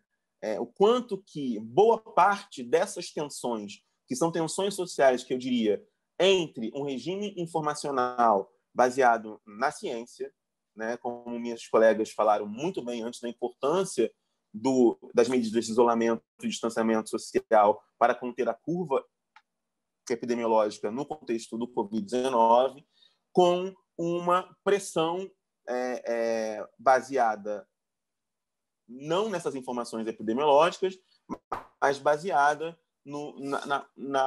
uma possível crise econômica que se deflagraria, nesse contexto. Então, você tem uma tensão, não uma tensão que complexifica o debate, mas uma tensão que, mais uma vez, polariza o debate. Então, o debate atual está polarizado entre ficar em casa e ficar em casa com todas as desigualdades, como ficar em casa com todas as desigualdades sociais no Brasil, como ficar em casa sem políticas públicas, políticas sociais públicas que garantam a possibilidade não só de nós, classe média, etc., ficarmos em casa, mas também garantam aos mais pobres que possam ficar em casa, né? Mas também, como o Brasil não pode parar, ao mesmo tempo que, se o Brasil não parar, por projeções, né, se o distanciamento, o isolamento social não são mantidos, as projeções são catastróficas em relação ao número de mortos no Brasil, né? Isso, as projeções catastróficas em relação à notificação, sem contar o colapso no sistema de saúde, que isso pode acontecer até mesmo para aquelas doenças que não são relacionadas ao coronavírus, mas pessoas que não vão conseguir acessar o sistema de saúde nesse contexto. Então, é uma situação muito grave que nós estamos vivendo, nesse conjunto que, mais uma vez, cria-se a sensação de que estamos numa campanha permanente. Essa é uma noção fundamental para se pensar as estratégias do jornalismo contemporâneo. Estamos numa campanha permanente que, mais uma vez, há uma polarização entre fique em casa e o Brasil não pode parar. Agora começa uma polarização entre o certo e o errado, o bem e o mal, uma polarização política do espaço público, quando, na verdade, neste contexto, o que deveria ser mais importante é a vida da população brasileira, especialmente dos mais vulneráveis. Com isso, eu fiquei pensando aqui, desafiado pela Karina, em algumas estratégias, né? De como, então, participar dessa guerrilha, de que maneira participar dessa guerrilha, o que é preciso fazer. Eu acho que a primeira coisa é ter consciência de que vivemos uma campanha permanente, e que muitas das estratégias comuns de persuasão baseada no fact-checking, né, na verificação dos fatos, embora elas tenham muitos méritos, sejam feitas com enorme seriedade, elas não convencem, necessariamente. Elas não convencem porque a forma de comunicação que tem se tornado cada vez mais hegemônica no Brasil e no mundo é a comunicação pessoal, e eu diria uma comunicação passional. Eu estava vendo alguns vídeos hoje das carreatas muito esvaziadas em relação ao Brasil Não Pode Parar. E uma das falas que eu vi em canais de YouTube diversos, faz parte da minha pesquisa, monitorar esse tipo de manifestação, uma das coisas que eu vi era uma das pessoas falando, mas eu não leio os jornais, Globo, ou Folha, ou Estadão, porque eles são comunistas, e eu só acredito no que está no meu canal, no meu grupo do WhatsApp, né, ou no Twitter. Então, tem uma dimensão de uma comunicação baseada na bolha. A grande questão é como furar a bolha, né? Como furar essas bolhas, como fazer com que as pessoas minimamente percebam a gravidade de algumas posturas em relação a um sectarismo político, né? O quanto que isso pode levar a uma enorme gravidade. Então, uma das estratégias a primeira, aprender como produzir uma comunicação passional, compassiva, né? E, nessa maneira, observar, sim, esses memes, observar o modo como se organiza essas formas de informação, de que maneira se organizam, e tentar pensar com elas, não contra elas. É preciso pensar com elas. Como que essas redes se organizam de maneira a produzir informação e de que maneira nós podemos aprender com elas como estratégia. Acho que muitas das vezes nós estamos ainda trabalhando dentro de um velho regime de comunicação de massa, em que caberia a nós, detentores de saber, dizer o que é mito e o que não é. Precisamos sair somente na dicotomia entre verdade e mentira, porque dizer que verdade e mentira pode parecer que nós estamos, na verdade, mascarando a verdade por trás da nossa alegada verdade, né? Então, é preciso, ao contrário disso, desmascarar as conspirações, né?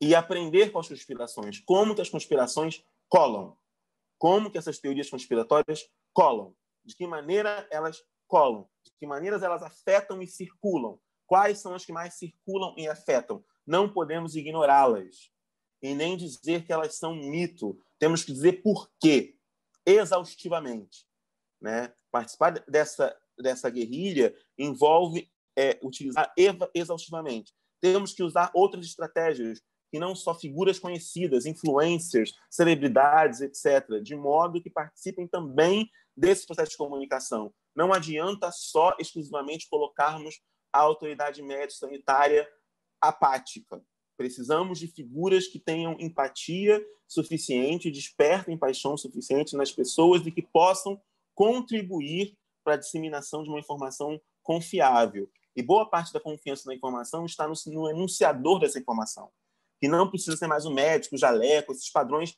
narrativos velhos, né, já muito tradicionais, muito utilizados, o médico do jaleco, lá do programa de saúde, bem-estar e por aí vai, tanto que o programa acabou, né? Enfim, é preciso remodular essas formas de comunicação e informação no campo da saúde, especificamente, de maneira que a gente possa utilizar outras formas de comunicação, inclusive nos amparando em outras estratégias. A dos influencers, como eu já disse, a estratégia de desmascarar exaustivamente as conspirações, especialmente aquelas na escola, mas baseado numa postura que nos faça de uma vista, observar aquilo que cola. A gente não pode também deixar de lado os líderes religiosos, os líderes políticos, etc., que temos que criar e pensar em estratégias para trazê-los, para conscientizá-los da importância do contexto que estamos vivendo, né? Para além de qualquer princípio religioso, prática religiosa, a questão sanitária ela não está contrária a esse tipo de prática, mas ela pode ser aliada. As pessoas têm que ver que a saúde, o campo da saúde, pode ser aliado, inclusive, dessas práticas dentro do Estado democrático de direito. Bom, eu quis fazer mais provocações do que resoluções. É um contexto muito complicado que nós estamos vivendo. Eu espero, com as perguntas agora, poder explicar e conversar mais. Muito obrigado pelo convite. Muito obrigada mesmo. E eu mesma vou trazer um questionamento que, durante a sua fala, professor, a dificuldade que há para que a cobertura dessa pandemia não seja uma cobertura partidária e não seja... Ela já foi bastante politizada, as ações de controle da pandemia estão bastante politizadas. A gente percebe isso, uma atribuição da figura tal, prefeito tal, governador X, que está fazendo uma determinada coisa, e eu gostaria, assim, de um breve comentário, nós já estamos aí em 15h40, né, sobre como não cair nessa armadilha, né, profissionais de comunicação, de partidarizar o coronavírus e todas as medidas de controle que precisam ser feitas, que serão feitas.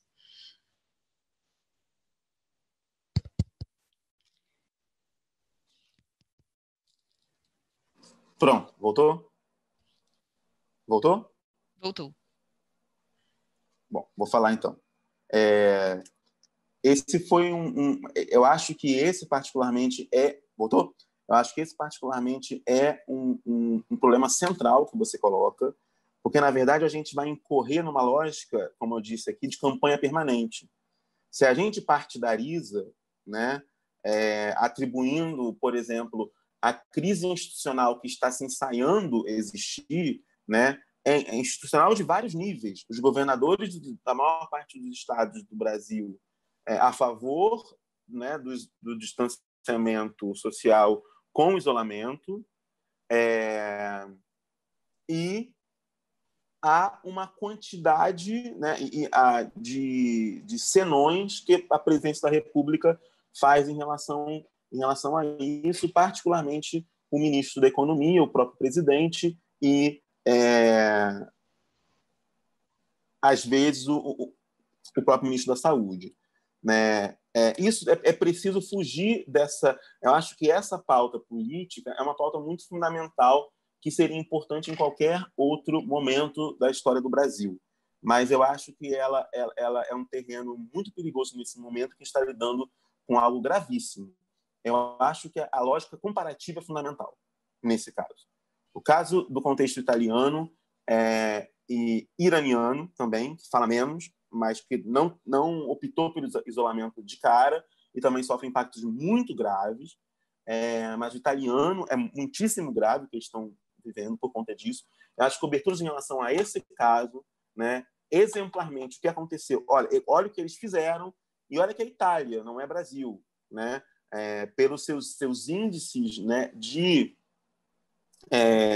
desigualdade social muito maior no que a Itália, embora no contexto brasileiro nós tenhamos o SUS.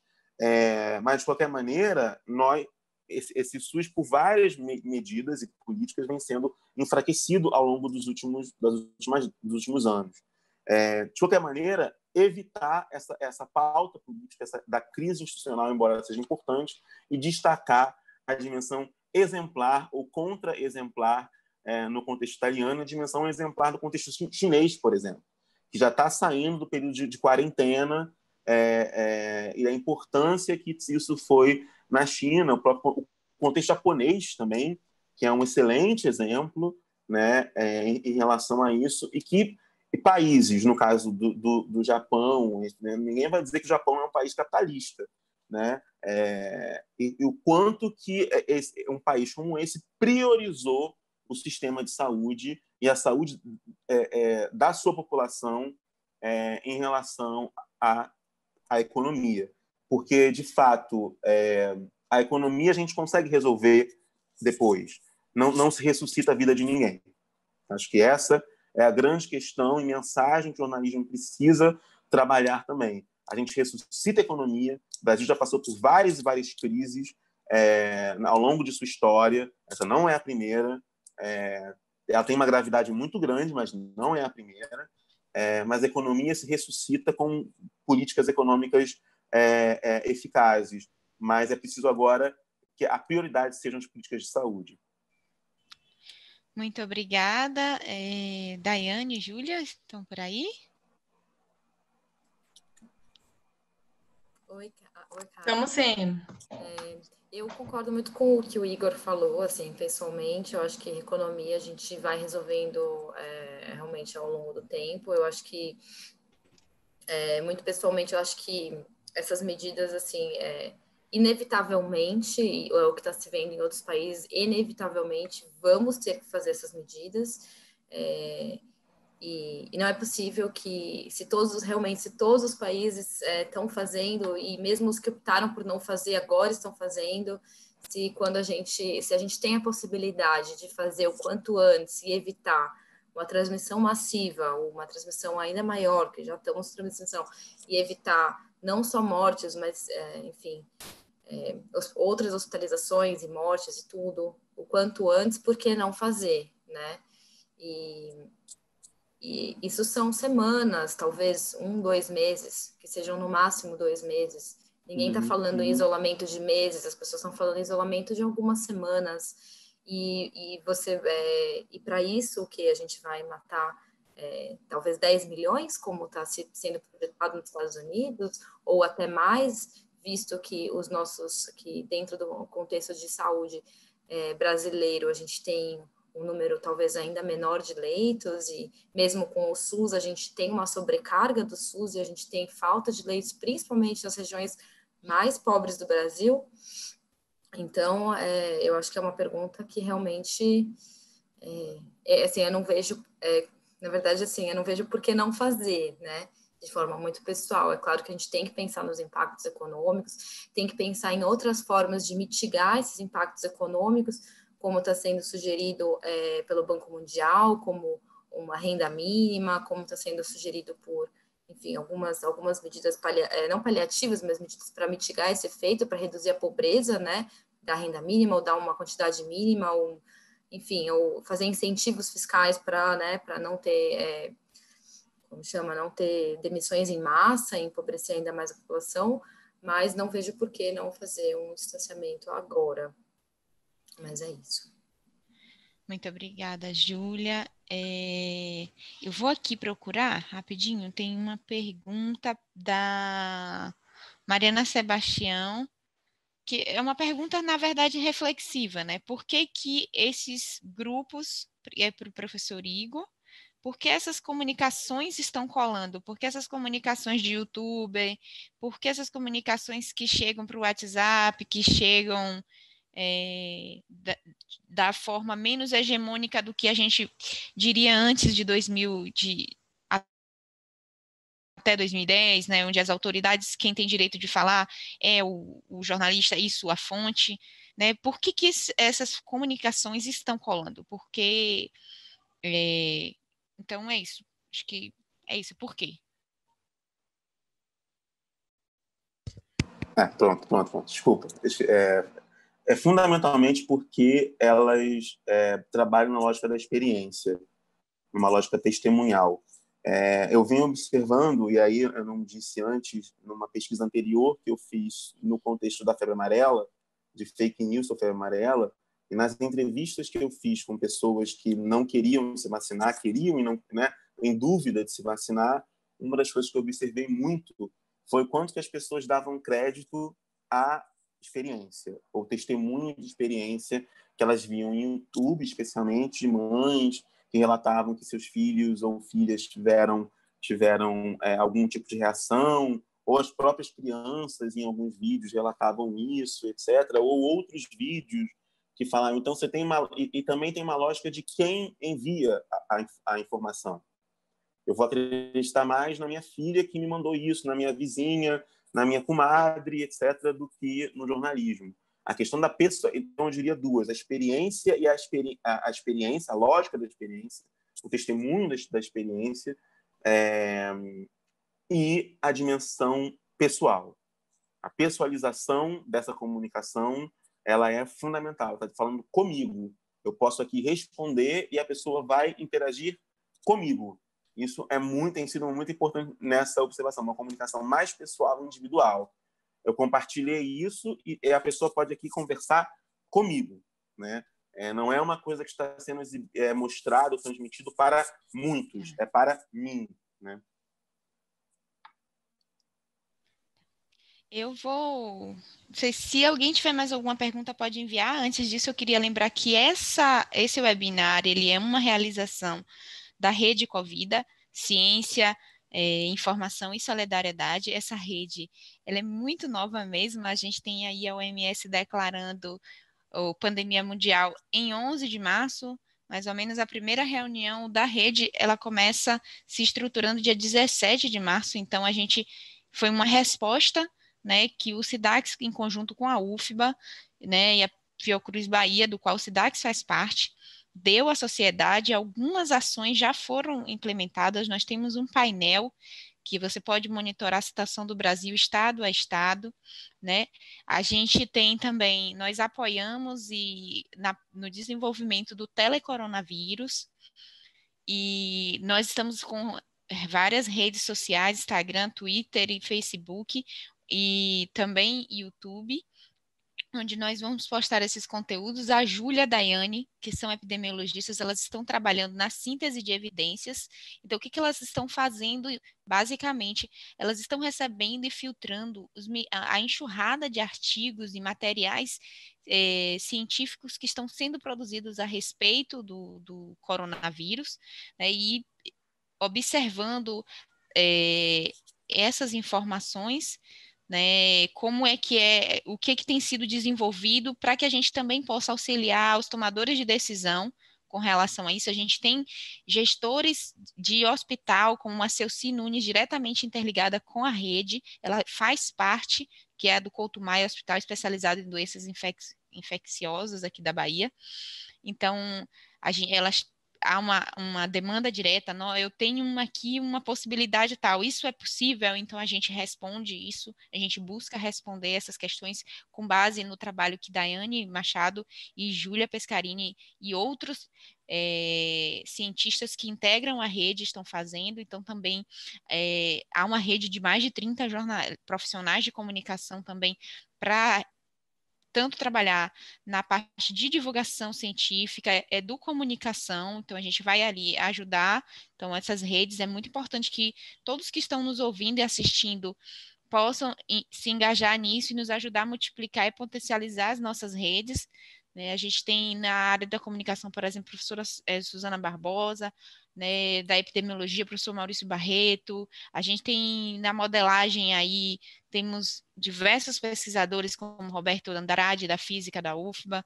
A gente tem uma série de nomes que eu não dá para citar aqui, porque tem muita gente mesmo, pessoas que estão dando assim, o melhor possível delas a todos, porque são dias e noites aqui, a gente tem gente realmente empenhada, é um trabalho que vai além de divulgação científica e do seu trabalho de pesquisador diário, está sendo um trabalho de cooperação e cidadania mesmo para o enfrentamento.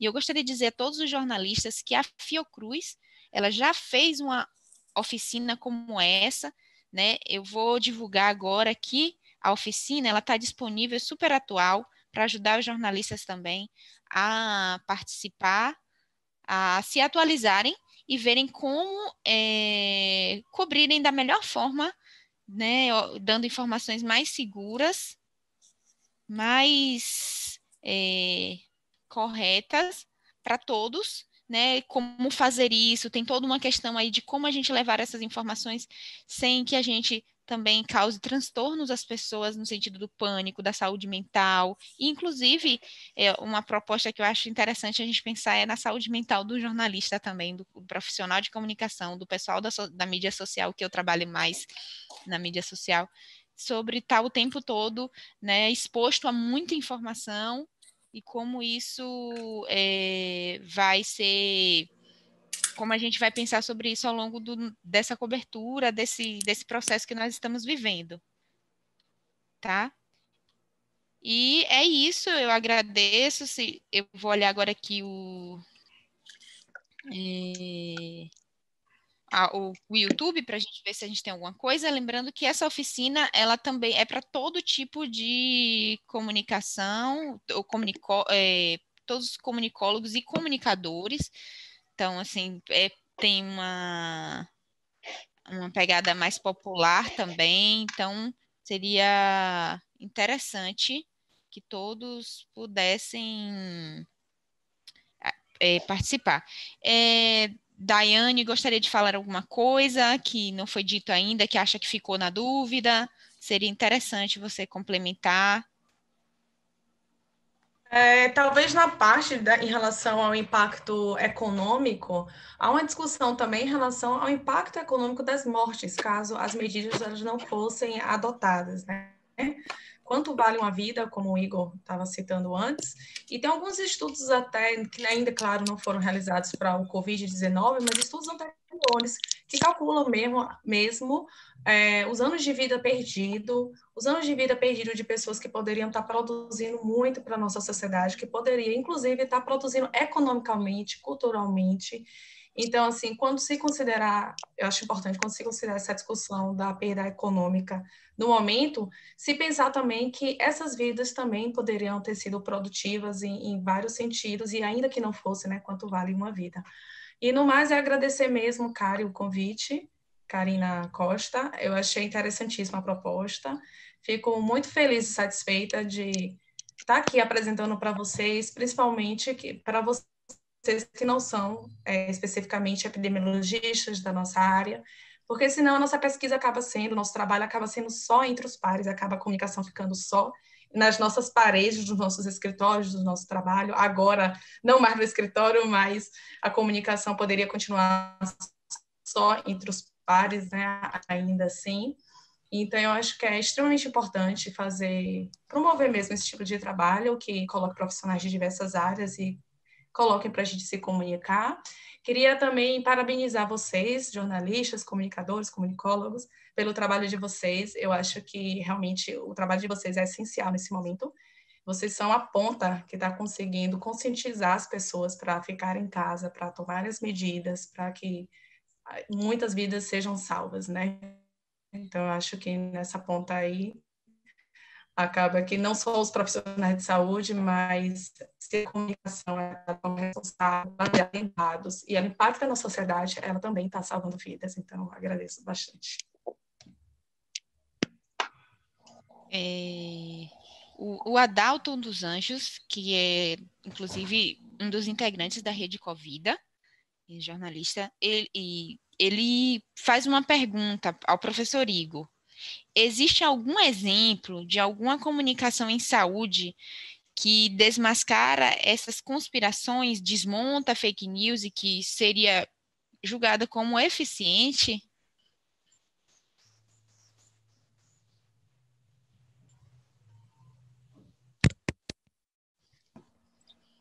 É muito difícil, assim, alguns exemplos. Eu diria que o melhor, aí contexto de pesquisa, o melhor exemplo foi em relação ao macaco como transmissor de febre amarela.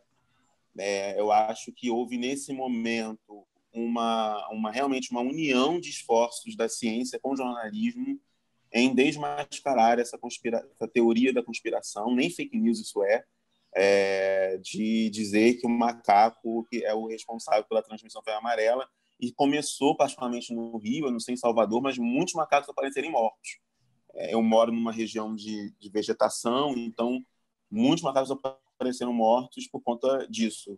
Então isso tem efeitos reais e houve realmente, de fato, uma união nesse momento jornalismo com a ciência em desmascarar sistematicamente, foi sistemático, em todo e qualquer veículo você tinha essa informação, bombardeio informacional. Em casos assim é necessário, esse bombardeio é necessário. Eu gostaria de fazer já está quase na hora, a gente já deveria estar encerrando, mas eu realmente tenho uma pergunta ao professor Igor também. É o seguinte, a gente está desde 2009 sem a obrigatoriedade do diploma para jornalismo. E aí a gente chega em 2010 e a gente, nessa linha do tempo, nós temos uma ampliação de redes sociais. Aí nós tivemos toda essa crise de mal-estar que nós estamos vivendo. Eu gostaria de saber se o senhor acredita que porque muitas fake news, elas realmente convencem, porque ela tem um discurso estruturado com uma lógica jornalística. Sim. Então, é realmente muito parecido. E se isso teria alguma relação com a quantidade de fake news, né, que sai do mundo dos boatos e vira fake news, porque a linguagem do boato se apropria da linguagem jornalística. Eu acho a sua pergunta muito interessante, Karina. Justamente porque tem uma relação de vários níveis, né? Isso dá uma pergunta de tese, eu acho, até. Porque isso dá em vários níveis. Eu vou dizer em alguns. Primeiro, que eu acho que uma das questões está relacionada que essa coincidência da emergência das fake news com o jornalismo tem a ver com o fato de jornalismo ter se tornado mais do âmbito do senso do que do conhecimento. O que quer dizer? Eu percebo jornalismo. Eu sei como jornalismo e posso. É mais difícil fazer isso do que fazer com a ciência, por exemplo, uma epidemiologia. Né? Eu posso até tentar, mas vai ser difícil sozinho, sem fazer mestrado, doutorado e tal, ser epidemiologista, ou infectologista, ou sociólogo. Vai ser muito mais difícil. Né? No jornalismo, há uma sensação de que é fácil ser jornalista. Porque ele faz tão parte da nossa vida que as pessoas acham que é só saber os códigos, né, do jornalismo. Eu vou ali saber os códigos, como você falou, a linguagem, saber como é que faz, etc. Isso me faz jornalista. Só que envolve uma quantidade de outras dimensões de ser jornalista. Conhecer sobre sociologia, sobre história do Brasil, cultura brasileira, ética, informação em saúde, comunicação em saúde, políticas públicas, etc. Envolve tantas outras, antropologia, enfim, tantos outros campos de saber que são acionados para construir o que nós entendemos por jornalismo ou comunicação, mais amplamente, que vai muito além de dominar os códigos, as linguagens dos meios. Né? E essa linguagem dos meios ela está muito associada também a um processo de facilitação dado pela popularização e facilitação mesmo dos dispositivos móveis. Né? Pelo celular você consegue editar um vídeo, com um computador sem tanta sofisticação, você consegue editar um vídeo. Na minha geração, quando me formei como jornalista, era uma pauta dos alunos, uma grande questão para os alunos era ter aula de edição de vídeo, ter o software e o computador mais evoluído nas universidades. Tá? Hoje, não. Os alunos já nascem sabendo, praticamente. Né? Eles já estão habituados de tal maneira a saber editar vídeo, de como se não precisasse disso. Então, é uma mudança de geração. E, nesse ponto, é preciso enfatizar o conhecimento, e não só uma pragmática do fazer jornalístico, mas o conhecimento sobre jornalismo é que vai nos diferenciar desse manancial de desinformação que nós estamos vivendo. É o conhecimento sobre jornalismo, é a capacidade que nós temos de observação em relação a essas práticas e de criatividade, propor novas formas de linguagem, e isso só a universidade dá. Só. Não há outro lugar em que isso seja possível, senão na universidade. É fundamental para esse lugar do conhecimento sobre essas linguagens, sobre a ética, sobre o impacto do jornalismo na sociedade. Isso não é editar um vídeo, é muito mais. Então é isso, nós vamos encerrando aqui. Eu agradeço as epidemiologistas, em especial aos 3, na verdade, mas a gente percebe que todo mundo que cobre ciência sabe a dificuldade que é ter acesso às pessoas, aos pesquisadores, e elas tiveram muito boa vontade, foi um convite muito recente, então, assim, prepararam as suas aulas, vieram aqui, disponibilizaram o seu tempo, que foi até mais do que foi combinado, mas a conversa foi muito boa, então eu agradeço muito a Júlia, a Daiane, ao professor Igor, muito obrigada mesmo, que também foi convidado nesse contexto e se mostrou extremamente disponível. Então eu espero que a gente possa fazer outras experiências como essas, e é isso. Muito obrigada a todos e a gente vai ficando por aqui. Pessoal, até mais. Até mais, obrigado. Obrigada. Obrigado pelo convite. Cuidem-se. Verdade.